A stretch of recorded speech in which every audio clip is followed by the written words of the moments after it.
I've put this off for long enough. It's time to dive deep into this movie. Now I know some of you are going to say, this movie came out 5 years ago. Wow. You should move on. And passage of time doesn't make something suck any less.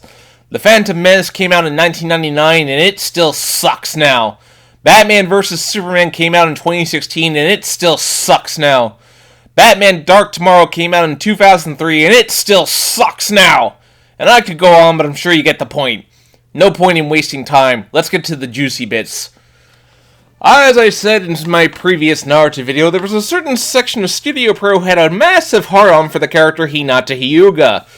Character favoritism, I've noticed, tends to go around. If you're familiar with the Sonic the Hedgehog Archie comics, you'd know that former writer Ken Penders had a massive hard-on for Knuckles, even though the main character was supposed to be Sonic. Toriyama, who directed Final Fantasy XIII, not Akira Toriyama, a different Toriyama, had a massive hard-on for Lightning.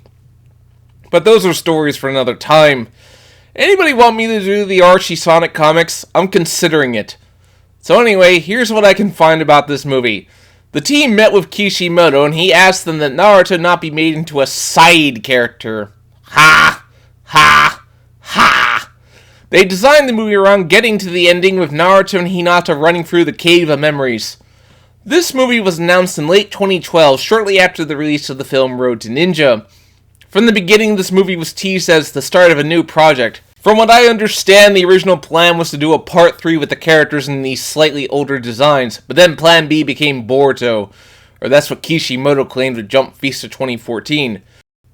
I will get flack if I don't mention this, but this was the last movie that Tsuno Kabayasha directed, as sadly he would pass away a few months after the completion of this movie.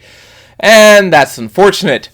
According to Wikipedia, the movie was well received, but actually, no, really it was not. Japanese fans were furious with this movie, namely for a few things. This movie was advertised as the missing manga chapter. It was going to fill in all the gaps between chapters 699 and 700, and believe me, there were many. A movie that all fans could enjoy. Yeah, that's a blatant lie. I remember the pre-trailer build-up. Nobody knew what the movie was about. The pre-sale tickets hyped up Naruto, Sasuke, and Kakashi. Well, 2 of those characters are barely in the movie. Seriously, Sasuke tops in about 17 seconds. So Sasuke and Kakashi fans were quite pissed. But anyway, I remember people saying, oh, this movie might be about the Uzumaki clan after so many cock teases. Maybe it'll be an in-between story that explains how the world changed after the events of the war. You know, something actually interesting. Instead, it was none of that. It was just a Studio Pro love fest for their precious Hinata. I don't even really want to hate on Hinata, but look, don't go all, oh, isn't this character amazing? That doesn't make me like a character more. It makes me like a character less. I think Hinata had a lot of potential, but like most things in Naruto, it was squandered. If anything, Hinata was a victim of her own popularity. But I already talked about that, and I may do Naruto character videos about their development or how Kishimoto screwed their development. Let me know in the comments if you want to see that. Here's what I understand about this conclusion that was planned 2 years in advance. Studio Pro cared more about Hinata and how she'd get her man than anything else. Naruto vs. Sasuke, Naruto becoming Hokage, the political resolution to how horrible the shinobi world was, the tailed beasts, all that was secondary. The primary goal of the ending with this movie was to make sure Hinata got her fairy tale happy ending. Well, let's get started, but before I did, I physically stopped myself from putting the disc in. Look, it was an instinct that I couldn't help. But I'm only delaying the inevitable. Let's just get this over with so I can be done with this movie. The film opens with a narration that actually looks pretty cool, so good job, Studio Pro. Forgive me if I'm using stills and shrunken images because I am not getting flagged for this. I'm taking a grave risk doing this video. So, after that, we awkwardly cut to Hinata as a little girl who's being bullied for her Bakugan.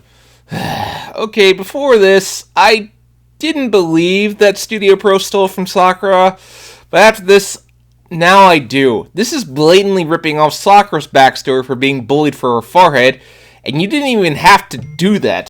You could have built on the backstory she had with her father and sister, but no, we gotta steal from Sakura. Was their motto, if Sakura has it, then Hinata should have it too?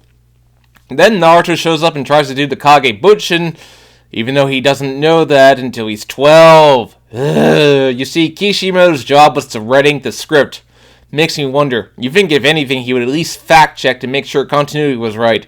But you know what? At this point we might as well make up our own ideas as to what happens in Naruto, because really, who cares about continuity?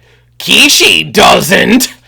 So they knock Naruto out, and they proceed to rip apart the red scarf that he wears. Not sure why they'd go to all that trouble to rip apart his scarf.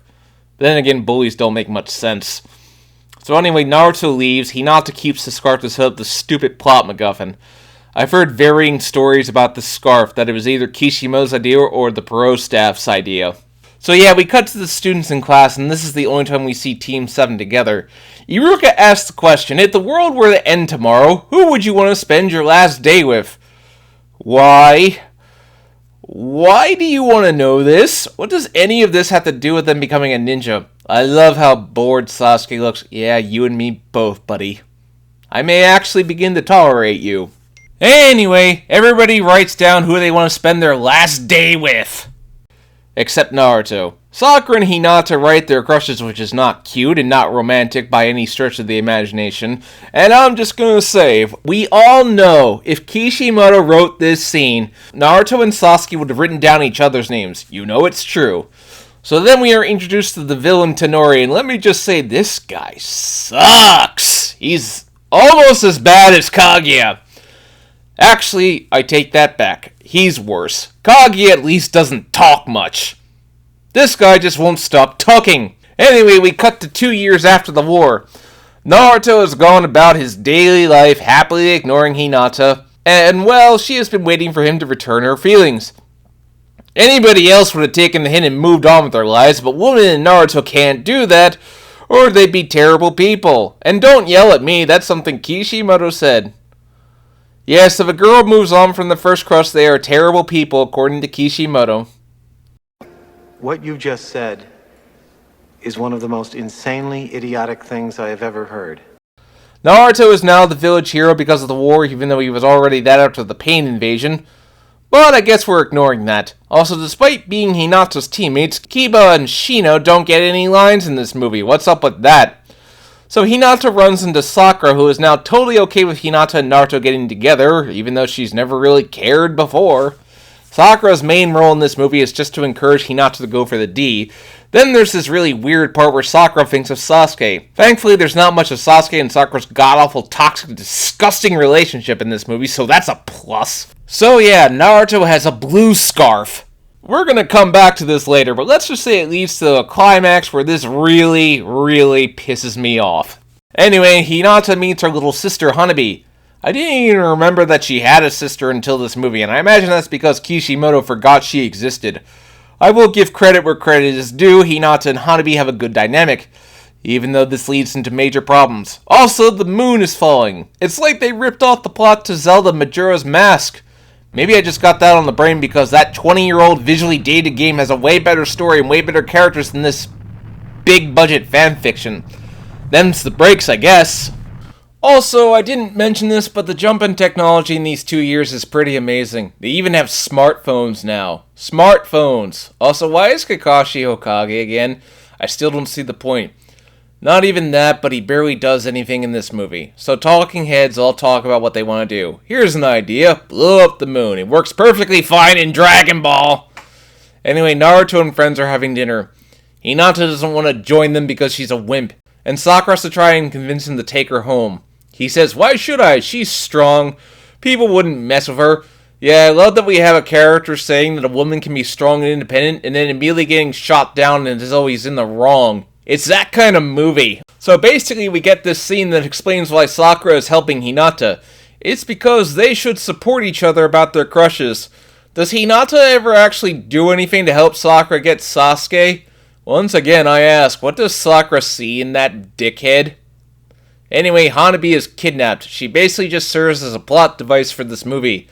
So Hinata gets upset because of Naruto's blue scarf and she assumes that this means that he has a girlfriend. I'm not sure how one comes to that conclusion. You are aware that he could have just bought this thing. Nothing about this screams, I have a girlfriend. Anyway, bad guy tries to kidnap Hinata. Admittedly, there's some impressive martial arts moves on display. Hinata dangles from the roof by her ruined scarf. I'll let this slide because she says he's almost out of chakra.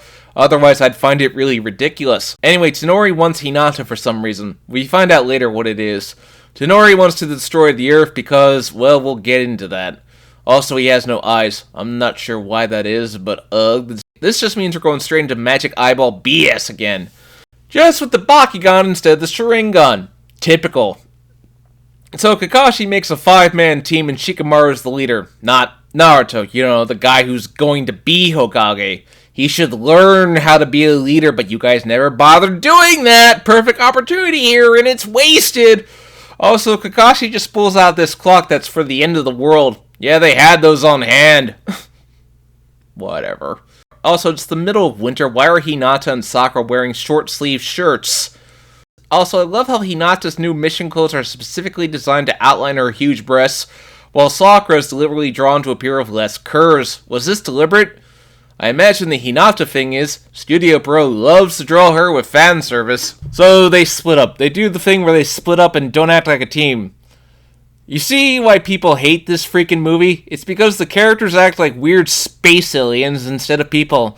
Now, technically, they are descended from weird space aliens. Thank you very much for that retcon, Kishi. Anyway, we see that Hinata has brought her scarf. Yes, she brought her scarf with her on a life-threatening mission while her sister could be in serious danger. Don't see the logic there. Naruto asks why she isn't wearing it. Again, a legit point. So they go into a magic pool of water, but Naruto doesn't want to get his scarf wet. Ugh, stupid scarf. So they fall into the pool of water, but everyone gets caught into it, and Naruto is forced to see all the times he's interacted with Hinata. The effect is supposed to be endearing and cute, but it really comes across as creepy. Like, why is he being forced to see this? Even then, why doesn't Kuruma just wake him up? Wasn't he supposed to make him immune to genjutsus? If Sakura can get out of it, why can't he? Also, this movie makes it come across as brainwashing. Not to mention, for the film to make such a big deal out of Hinata confessing, and the genjutsu literally just took the whole job away from her, what a great message you gave, movie. Just great! So then Naruto is filled with emotions. Not love, mind you. No, from this point forward, every time there's a cute emotional moment, Naruto's face is absolutely miserable. It's because he feels guilty. Not in love, guilty. Like, Naruto and Hinata didn't have much in the original manga, but I will admit their first interaction where Hinata calls him a proud failure was genuinely good. If they had more moments like that, I would have been perfectly happy with them ending up together. You could have built off that, instead you felt it was right to just drag the poor guy into misery. So from then on, most of the movie is dedicated to Naruto and Hinata falling in love. I mean, the movie does this through cringy scenes that would make even George Lucas raise his eyebrows. Like, here's the thing. Naruto and Hinata as a couple, I admit I get the idea of it. That's not a problem to me. The problem was Naruto spent most of the manga forgetting Hinata existed. I probably said this before, but I don't remember what I said in those videos from last year. But this movie was so not the way to do it. Like, there's this part where they have to jump a gap. Naruto makes it just fine, but Hinata, despite all her training, can't make it, when even a normal person could make it if they tried hard enough. The whole thing is just fluff. Hinata walks into a spiderweb despite possessing 360-degree vision. Naruto lets Hinata drink from his hands despite cleaning her hair of said spiderweb. I'm not sure if I'd rather watch this or Anakin and Padme from Attack of the Clones. Both are on the same level of awful. Not to mention, I have to seriously question your priorities. Hanabi could be dying, and yet you two are far more concerned with your little blossoming romance. At one point, they are interrupted by Hanabi's kunai and remember that they are supposed to be looking for her. Yeah, no kidding, you guys are terrible. I'm not going to bother to nitpick the rest of the romance stuff since it's basically just fluff and it's basically just Studio Pro going, ooh, what Hinata thing have we not done that we shouldn't do? I mean, it's just so funny. Like, why is Naruto in love with Hinata now? Despite evidence to the contrary in the manga, the film claims that the reason Naruto never responded to Hinata's feelings before is because he didn't know the difference between loving a person and loving food.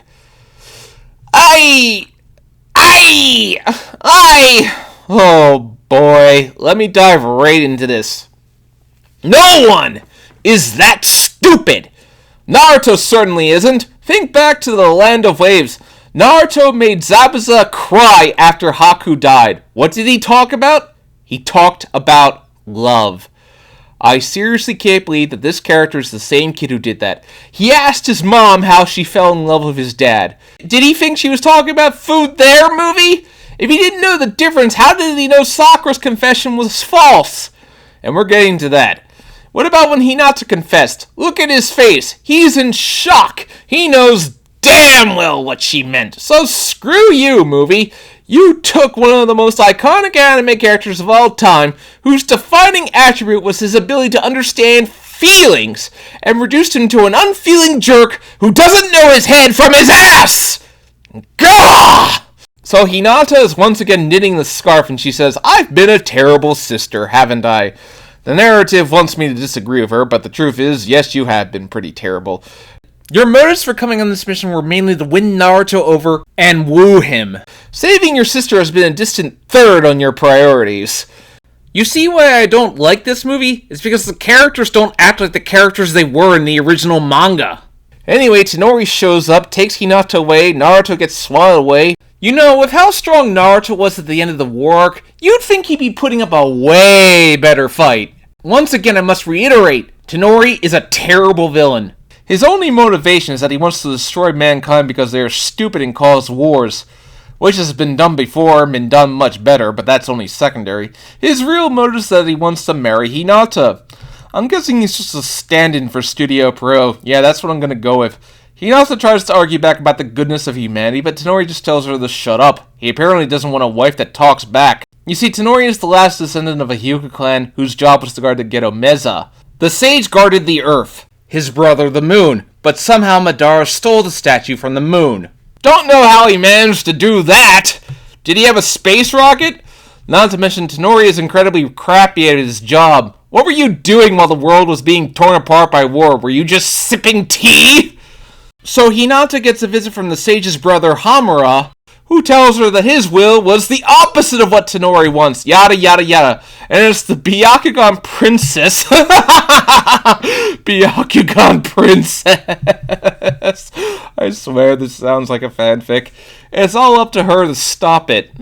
We are over an hour into this movie, and Naruto has barely impacted the plot at all. He has nothing to do with anything that's happening. The plot doesn't revolve around him. He has no connection to anything that's going on.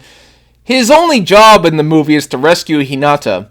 That's it. They reduced the main character into a generic knight to save a princess.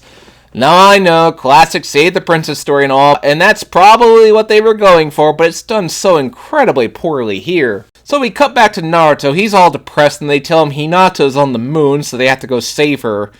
Yeah, there's a living civilization on the moon. Oh, how far we've strayed from the series being about ninjas. Did they explain how they are breathing on the moon? Do they? I'm confused.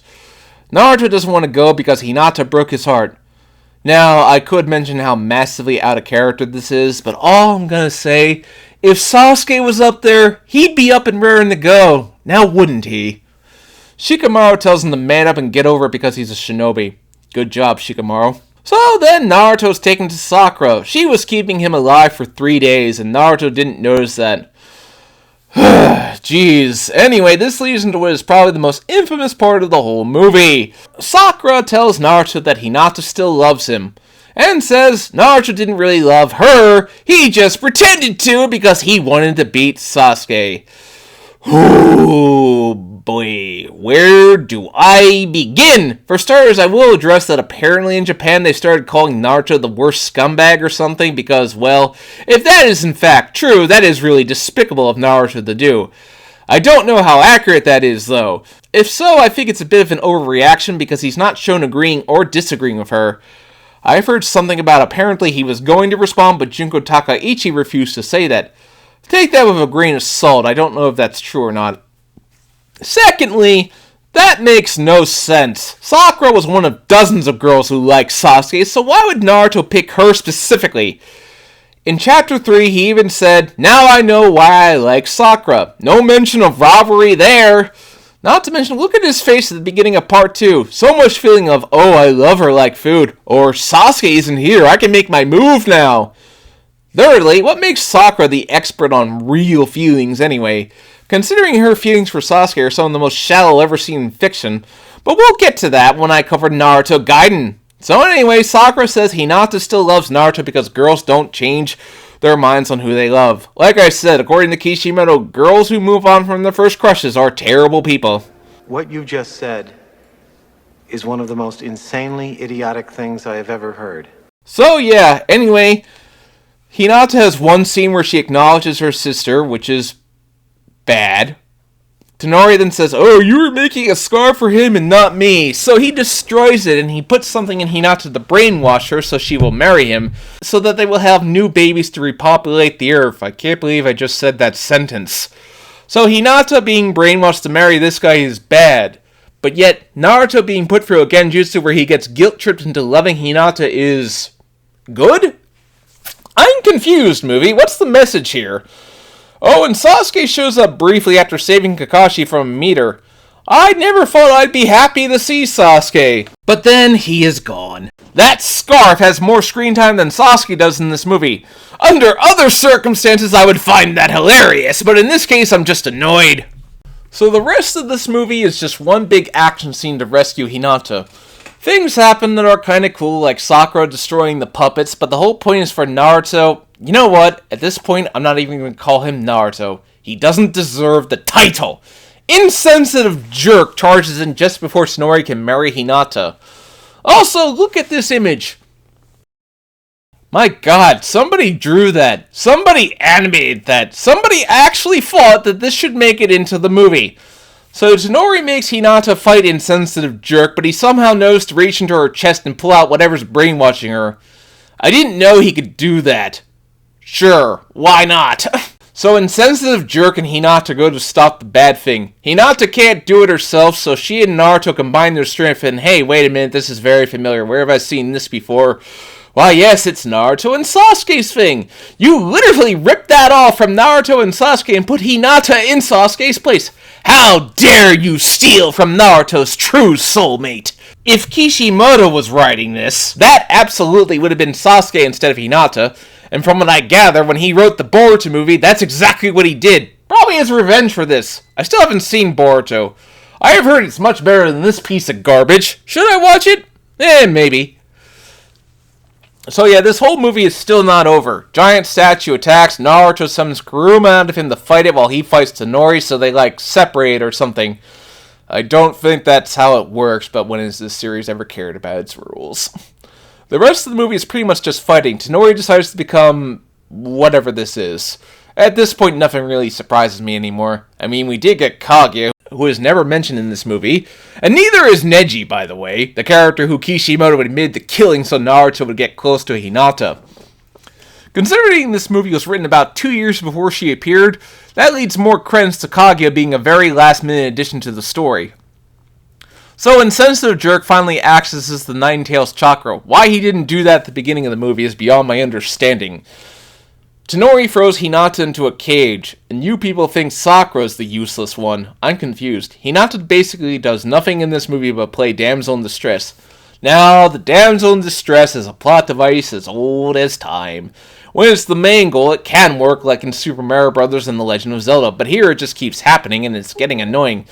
Insensitive Jerk does a magic punch that knocks Tonori out while making a speech about the scarf because that thing is so important now. Oh yeah, sure. Then Tonori becomes this, and Insensitive Jerk and Hinata hold hands, and then everything is fine. Tonori decides to stop being evil. For some reason. But considering this series had Naruto say his parents' murder was the greatest, I'm not surprised. Anyway, that just leaves the lovebird. Insensitive Jerk tells Hinata that the blue scarf from earlier was a gift his late mother left him. Now, I have several questions about that. A. Why did they wait so long to give him this? B. How was it not destroyed when Pain nuked the village? And C. You use Naruto's dead mother's love for her son as an obstacle to be overcome, and he just carelessly put it away despite it being one of the last things his mother left for him. Fuck you, movie. Fuck you. So then, Insensitive Jerk and Hinata run around and around like this is the end of the series, and this goes for way too long. Really should have cut this down in editing. Not to mention it's so cheesy and unintentionally funny. Insensitive Jerk says he wants to be with Hinata until he dies, and somewhere Sasuke is silently crying to himself. So Insensitive Jerk and Hinata fly in front of the moon and kiss, and the crowd goes bananas! The crowd ain't the only thing that's going bananas. So whatever, movie's over. Well, not quite. The ending credits is dedicated to their wedding. An extra scene that I really didn't care for. Did we really need to see their wedding? I mean, they just started dating. Show a first date or something. They have smartphones in Naruto now. I still don't get what the purpose of that was. It just kind of takes away the appeal of the world.